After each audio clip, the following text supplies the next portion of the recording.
Salve María.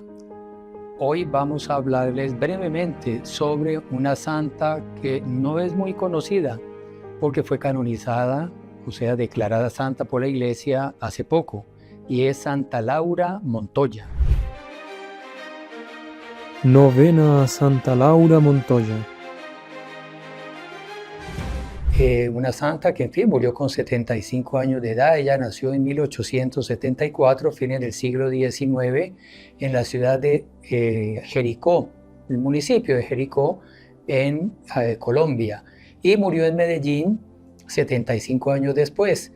Ella era de una familia de buen nivel, de apellidos Montoya Upegui. Su padre, Juan de la Cruz Montoya, él murió cuando ella tenía 2 años de edad, murió asesinado por, en fin, una serie de confrontaciones que había en ese momento, y por él defender los principios católicos, pues fue asesinado por enemigos de la Iglesia. Su madre, María Dolores Upegui, una señora muy piadosa, muy santa también. Santa Laura dice que su madre era una santa. Un hecho muy bonito, cuando la niña nació y se la trajeron recién nacida para ella besarla, dijo: no, hasta que no la bauticen yo no beso a esa niña, porque esa niña es una esclava del demonio, que es lo que dice el propio ritual del bautismo. Y fue fue bautizada inmediatamente. Después de ser bautizada, ella la recibió en sus manos y la besó. Otro hecho muy bonito es que todos los días ella rezaba en el rosario en familia, y todos los días ella pedía por un señor X, el nombre de este señor, un señor Uribe, apellido Uribe. Entonces Santa Laura, niña, pensaba que era un familiar, y algún día le preguntó: bueno, mamá, ¿y ese señor Uribe por el que rezamos todos los días, quién es? Ella dijo: no, hija mía, él es el asesino de tu papá, pero hay que rezar por él, porque Dios pide rezar por los enemigos, y Dios permitió que él nos hiciera sufrir para que nosotros creciéramos en la virtud. Entonces, muy lindo esa prueba, digamos, de la virtud de su madre, de su padre, cómo la santidad ya es favorecida por un buen ambiente de una familia religiosa y católica. Bueno, pero por la muerte de su papá y la confiscación de los bienes por parte del gobierno hostil a la Iglesia en esos momentos, ellos quedaron en la penuria más grande. Ella tuvo que vivir un tiempo con su abuelo, con una tía que también fue religiosa y también fue fundadora, así como Santa Laura fue fundadora de las misioneras de Santa Catalina de Siena. Entonces, ella le tocó estudiar para profesora para poder sustentar. Bueno, ya su madre había tenido que trabajar como profesora de religión, y ella entró a un colegio donde se formaban los profesores y las profesoras, una normal, y a pesar de que ya no había tenido primaria, ella era muy inteligente. En poco tiempo se aprendió todas las materias y logró pasar los exámenes con notas excelentes. Y trabajó primero como profesora en varios pueblos, el gobierno la iba pasando de un municipio al otro. Tuvo varios inconvenientes. En un pueblo, entonces, ella fundó un colegio, y había un sacerdote que tenía otro colegio. Ella le quitó la clientela al otro sacerdote y le hizo una serie de calumnias, le tocó irse para otro lugar. Sí, le tocó pasar muchas penurias, pero muy lindo. Una mujer que, en fin, hay poco tiempo para contar toda su vida. Ella, su primera comunión, ella no tenía, digamos, mucho fervor eucarístico, pero en cierto momento de su vida, con unos 10 años de edad, ella estaba haciendo el aseo en la casa, ayudándole a la mamá, y comenzó a pensar en el Santísimo, la presencia real de Nuestro Señor en la Eucaristía. Y ella dijo: pero qué maravilla si yo pudiera recibir en este momento. Entonces decidió en ese momento hacer una comunión espiritual. Y ella dice que tuvo una consolación, sintió una presencia. Mire que no era comunión eucarística, era una comunión espiritual. Pero sintió una tal gracia que en ella, un fervor eucarístico como profundísimo, que la acompaña hasta el resto de la vida. Ella la llamó el golpe del balcón, esa gracia que, como decía el doctor Plinio Correo Olivera, es como un flash, así que de un momento para otro uno ve con ojos sobrenaturales esas realidades que están por encima de lo palpable. Por ejemplo, ella viviendo en la finca de su abuelo, que además el abuelo la hizo sufrir mucho también, y tenía un tal deseo de comulgar. En esa época no era costumbre comulgar todos los días, que ella ya se combinó con unos empleados de la finca para que le tuvieran listos unos caballos antes del amanecer. Y ella se montaba con su hermanito en los caballos antes del amanecer y se iban trotando hasta el pueblo cercano, donde había misa muy temprano, comulgaban en esa misa y se venían corriendo antes de que se levantara el abuelo y los demás en la casa para que no se dieran cuenta, porque ella sabía que el abuelo no la iba a dejar hacer eso. Y el abuelo solo decía, pero qué raro esos caballos todos sudados, ¿por qué amanecen sudados? Pero bueno, nunca percibió y era el deseo de ella comulgar, comulgar. Ella tuvo, como Dios da la gracia con cualquier pretexto, ella tuvo una gracia muy especial, también como a los 8 años, en una de estas, en el campo, viendo las hormigas, cómo trabajaban con disciplina, con orden, cómo eran esforzadas cargando las hojas, ella les ayudaba a cargar las hojitas, a meterlas en el hormiguero. Ella sintió una presencia de Dios en esas criaturas tan organizadas, tan bellas, las hormigas, que en fin, también fue como un flash de la presencia de Dios en su vida que la marcó para siempre. Ella luego le enseñaría a sus discípulas que iban a ser misioneras en la selva, con los indios, en los lugares más inhóspitos, sin tener muchas veces acceso al Santísimo Sacramento. Les decía que contemplaran la presencia de Dios en la creación. Bueno, ella fue profesora, en fin, habría muchas anécdotas para contar. Al final ella vio que su vocación era, ella sufría mucho, sabiendo que habían muchos indios todavía paganos en la región hacia el Golfo de Urabá, hacia la frontera de Colombia con Panamá, una región muy selvática con muchos indios todavía paganos. Y una primera visita que ella hizo a unos pueblos con indios, siendo todavía profesora, hizo una visita, digamos, fugaz, fue y volvió. Y ella fue acompañada de un sacerdote y cuando pasó por un cementerio de los indios le pidió al padre, padre, recemos un responsorio por todos estos indios, porque a mí me aflige saber que estos indios mueren sin bautismo y se van para el infierno. Entonces dice, yo me siento como una madre que ha perdido 400,000 indios, perdón, 400,000 hijos, porque ella los sentía como hijos suyos. Es la fuerza de la vocación, su vocación era eso, era ser misionera.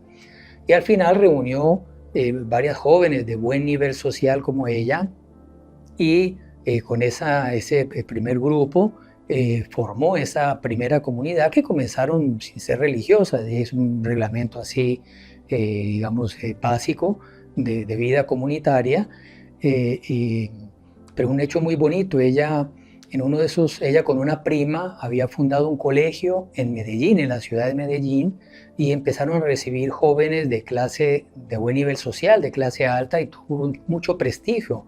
Era el colegio de Nuestra Señora María Inmaculada. Y resulta que llegaron unas alumnas que venían de otro colegio, que era un colegio ateo, laicista, poco religioso, y de familias también poco religiosas.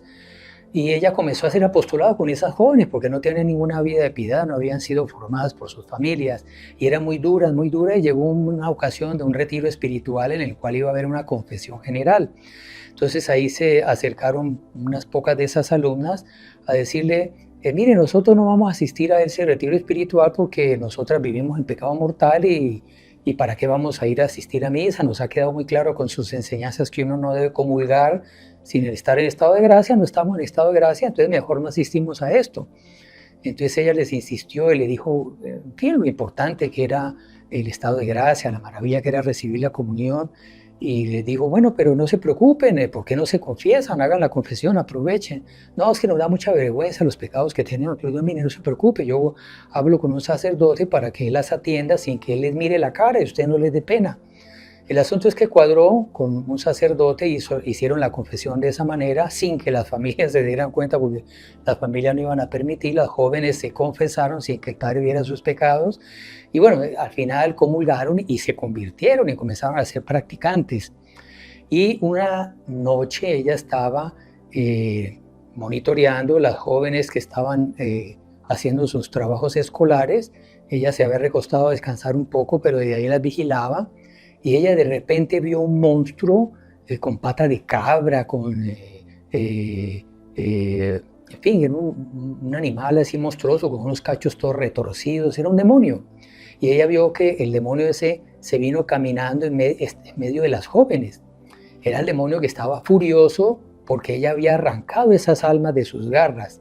Entonces ahí Santa Laura se llenó de santa indignación, se paró y cogió el animal ese, lo cogió de los dos cachos. Bueno, ella primero tuvo la tentación o el impulso de coger un Cristo que había ahí metálico y con el Cristo darle en la cabeza, pero dijo, no, este Cristo es algo sagrado, ¿cómo voy a rebajarlo a tocar ese demonio espantoso con el Cristo? Entonces él lo agarró de los cachos y lo sacó arrastrándolo por todo el cuarto en medio de las jóvenes, y dice que los caspos le echaban chispas en el piso, y lo sacó y lo tiró afuera del cuarto y lo expulsó. O sea, le hizo un verdadero exorcismo con ese demonio. Y ella después le preguntó a las jóvenes si no habían visto nada. Las jóvenes dijeron que no, que ya no habían visto nada, solo ella había visto ese demonio. Pero el demonio, antes de irse, le dijo, me voy a vengar de usted, me voy a vengar y este colegio lo voy a cerrar. Y de hecho después armó todo un escándalo, un estruendo, le levantaron una serie de calumnias y ella se vio obligada a cerrar el colegio. Pero bueno, al final con esas 5 discípulas se fue a las selvas a buscar a los indios y comenzó la evangelización, que era muy dura porque los indios habían sido muy maltratados por distintos gobiernos que los llevaban a servicio militar a la fuerza. Entonces ellos pensaban que los blancos venían era eso, a llevárselos, a secuestrarlos, a matarlos. Entonces eran muy reacios y ella era muy inteligente, muy hábil, se fue ganando la simpatía. Una cosa muy linda es que ella lograba captar la benevolencia de los indios con la figura maternal de la Virgen. Entonces hay un hecho que muestra muy bien esto. En una de esas tribus, después de estar un tiempo trabajando, vinieron los indios principales a decirle, no, váyanse de aquí, nosotros no las queremos más, váyanse ustedes de aquí, si no las matamos a todas, váyanse. Entonces ella le dijo, ella les había enseñado a los indios, los indios llamaban a la Virgen María Madre Mía. Entonces él dice la Virgen, dice Santa Laura, y dice, bueno, ustedes nos vamos, listo, nosotros nos vamos, usted quiere, nos vamos. Entonces ella cogió la imagen de la Virgen para ir a guardarla. Y ahí el indio le dice, no, ustedes se van, pero María Madre Mía no. María Madre Mía yo querer, a ustedes no querer. Váyanse ustedes, pero dejen a María Madre Mía. O sea, el indio había quedado prendado con la figura maternal de la Virgen. Y en fin, a ella le dio una serie de argumentaciones que al final la dejaron quedarse. En otra ocasión vino también un indio, así ya después de haber sido evangelizado un tiempo, pero sin quererse convertir, vino el cacique también de una tribu y vino con una escopeta. Dijo, no, yo vengo a matarla porque ustedes nos van a matar a todos, ustedes nos van a llevar a los blancos y los blancos nos van a matar, que era lo que ellos tenían en la cabeza. Entonces vino con la escopeta a dispararle. Pero entonces todo nervioso, el indio así medio temblando y queriendo matarla, aunque le tenía aprecio, pero la quería matar porque ella pensaba que ellas los iban a matar a ellos. Entonces a ella le dio una tal pena el indio que ella veía, pobrecito, él tiene ese esquema en la cabeza por todo el maltrato que le dieron antiguamente a sus antepasados, y con el afecto, con el deseo de salvar a ese indio, que ella tuvo un movimiento así de afecto instintivo, espontáneo, y se lanzó sobre el indio y lo abrazó con ternura y con cariño. Y el indio, al sentir ese abrazo lleno de amor, de cariño por parte de ella, comenzó a llorar y se arrodilló pidiéndole perdón, llorando, no, yo malo, yo ser muy malo, yo. Entonces se quería matar el indio, se iba a suicidar porque era muy malo, porque le había amenazado. Y ella le dice, no, Dios te quiere mucho, la Virgen te quiere, mira, tú lo que tienes es que bautizarse, y al final terminó bautizando. Y bueno, la cantidad de milagros que hizo, ella logró ganarlos, así como nuestro Señor, por medio de milagros, mostraba su divinidad. Ella también tuvo ese carisma de los milagros, de la curación de enfermedades, para lograr convertir y sanar también esas almas. Entonces los indios duros, entonces ella comenzó a recetarles, le trajeron un enfermo y ella se inventaba cualquier remedio. Entonces decía, no, coja un vaso de agua, échele un poquito de bicarbonato y tómese esto todos los días en ayuna. Entonces un enfermo que tenía lepra, tenía cualquier enfermedad gravísima, se tomaba el agua con bicarbonato y se curaba.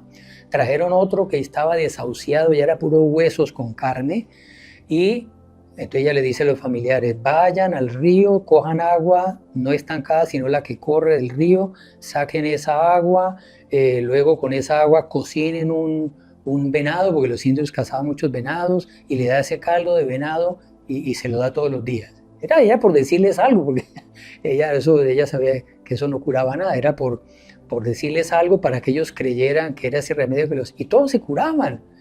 Entonces, al ver eso predispuso sus almas para convertirse. E incluso resucitó muertos. Una vez se murió uno de esos indios y ella por la noche tuvo como una voz interior que le dijo a la medianoche, ese indio no estaba bautizado. La mamá había dicho que estaba bautizado, pero esa voz interior le dijo, ese indio no estaba bautizado.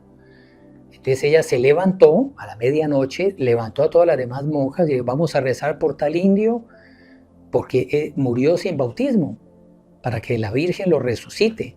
Y rezaron, y a esa hora el indio resucitó, y bien de madrugada fueron a la casa del indio, lo encontraron resucitado, y los indios, en fin, no encontraron otra expresión, le llamaba Jumí. Le decían Jumí el desveloriado, claro, porque a un muerto se le hace el velorio. Entonces a ese muerto le estaban haciendo el velorio y resucitó, entonces ya no había que hacer más velorio, era Jumí el desveloriado. Entonces hizo ese milagro de resucitar un muerto, entonces todo eso predisponía para que esos indios se convirtieran, y fueron miles los indios que convirtió. Otro milagro impresionante que hizo era que una región donde estaban ellas evangelizando, vino una plaga de langostas, que son esas langostas, esos saltamontes que vienen por miríadas oleadas y se comen todo, acaban con todos los cultivos, con el pasto, con las frutas, entonces el ganado se muere porque no hay pasto. Entonces había una hambruna, una carestía terrible. Entonces llegó un indio delante de Laura, Santa Laura, y le dice, pero tu Dios no nos quiere, tu Dios es malo. Dice, ¿pero por qué? Porque tu Dios permitió que vengan esas langostas y nos estamos muriendo todos de hambre por culpa de tu Dios, porque Dios hizo las langostas, Dios nos hizo a nosotros e hizo las langostas. Dile a tu Dios que se vayan las langostas. Entonces ella también inspirada le dice, bueno, yo le voy a decir a Dios que se lleve las langostas, pero tú, a cambio de que tú traigas toda tu tribu y vengan para que se bauticen. Si hacen eso, entonces yo le digo a las langostas que se vayan. Entonces el indio al otro día se vino con toda la tribu y llegó con toda la tribu así desafiante. Bueno, aquí vengo con toda mi tribu, ahora dile a tu Dios que mande fuera las langostas. Y así como entre la espada y la pared, entonces se llamó otra monja y dijo, vamos a la iglesia, y se fue a la iglesia, y el indio se quedó en la puerta, porque sin bautizarle ellos no entraban a la iglesia, porque pensaban que si entraban a la iglesia los iban a matar. Entonces se quedó fuera de la iglesia en la puerta y ella entró con la otra monja y le hace una oración. Señor, esto es una cosa de honra. Son todas estas almas que están para ser salvadas por tu sangre que derramaste en la cruz. Entonces, por favor, haz ese milagro para conquistar esas almas. Y entonces hizo una oración en voz alta para que el indio oyera y salieron y todas las langostas se habían desaparecido. En el instante, todas las langostas, y no solamente se fueron, sino que se desaparecieron, porque después preguntaron en todos los alrededores y las langostas no pasaron por ninguna parte, o sea, no se fueron para ninguna parte, se desaparecieron simplemente. Bueno, ella fue una gran mística, tuvo revelaciones, visiones, increíble. Ella, quizás quien la hizo sufrir más fueron las autoridades eclesiásticas.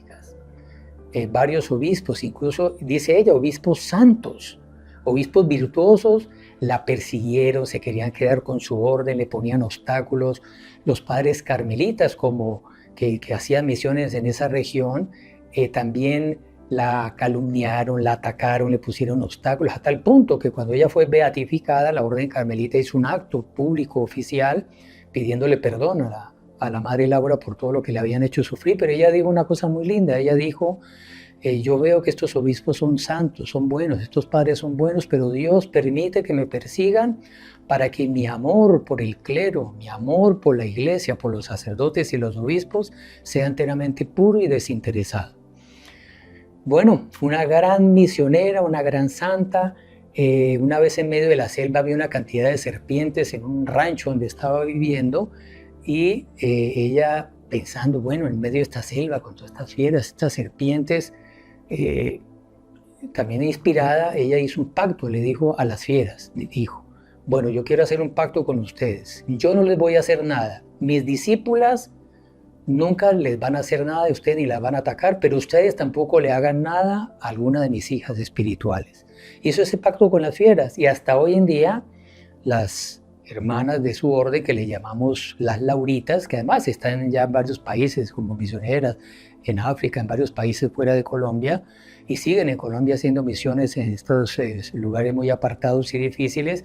Hasta hoy en día no ha habido una religiosa laurita que haya sido atacada por alguna fiera, haya sido picada por una serpiente o haya sido atacada por alguna fiera en la selva. Entonces, en fin, una santa enorme que hizo este gran trabajo de evangelización. Esta evangelización es un verdadero exorcismo, porque como dice San Pablo, todos los dioses de los paganos son demonios, todos esos cultos de los indígenas pues son adoraciones a dioses falsos que son demonios, y eso hace con que en Colombia ellas hayan hecho y siguen haciendo este verdadero exorcismo de expulsar al demonio de cierto dominio que él adquiere sobre las regiones del país donde todavía se le rinden todos estos cultos idolátricos y paganos. Por ejemplo, hubo un caso muy bonito. Ella siempre que llegaba a algún lugar a evangelizar, le pedía a algún sacerdote que las acompañaba, lo primero era hacer una cruz y celebrar una santa misa para expulsar a los demonios del lugar y atraer gracias y bendiciones para esa misión. En una ocasión estaban en esa primera misa que se estaba celebrando y en el momento en que el sacerdote fue a dar la comunión, antes de dar la comunión, la hostia magna que el sacerdote consagra para el consumir estaba sobre la patena. Él estaba preparándose para dar la comunión y la hostia milagrosamente se levantó delante de todos los indios que estaban asistiendo, vieron todo. La hostia se levantó y fue y se posó a los pies de una imagen de la Virgen y sobre unas flores de la Virgen, como está ella así, se posó sobre las flores al pie de la Virgen y se quedó ahí algunos instantes. Y después la hostia volvió otra vez y se puso en su lugar. Y ahí el sacerdote dio la comunión y los indios todos vieron eso. Y en el momento en que eso aconteció, hubo una ventisca, así un ventarrón que tumbó varios árboles fuera de donde estaban celebrando la misa. Y de ella después le preguntó al padre que eso qué significaba. Dijo, no, es el demonio que está siendo expulsado de este lugar. Era el demonio que tenía dominio sobre estas almas. Y con esta misión y con estos sacramentos es una verdadera expulsión del demonio de este lugar. Entonces pidámosle a Santa Laura Montoya que nos ayude a seguir su ejemplo de santidad, de vida de piedad, de amor a la Virgen, de amor al Santísimo, de dedicación, de celo por la salvación de las almas, y nos dé ese espíritu misionero que todos debemos tener. Debemos hacer misión hoy en día quizás no en las selvas verdes, sino en las selvas grises de cemento, donde la mayoría de los que nos escuchan vivimos en estas grandes ciudades, que son unas verdaderas selvas llenas de paganos, que aunque estén muchos de ellos bautizados, viven alejados de Dios, de los sacramentos, y que nosotros seamos instrumentos para traer todas estas almas a Dios. Santa Laura Montoya, ruega por nosotros. ¡Salve María! Si no se quiere perder ninguno de nuestros videos, suscríbase a nuestro canal, active la campanita y no se olvide de compartirlo con sus conocidos.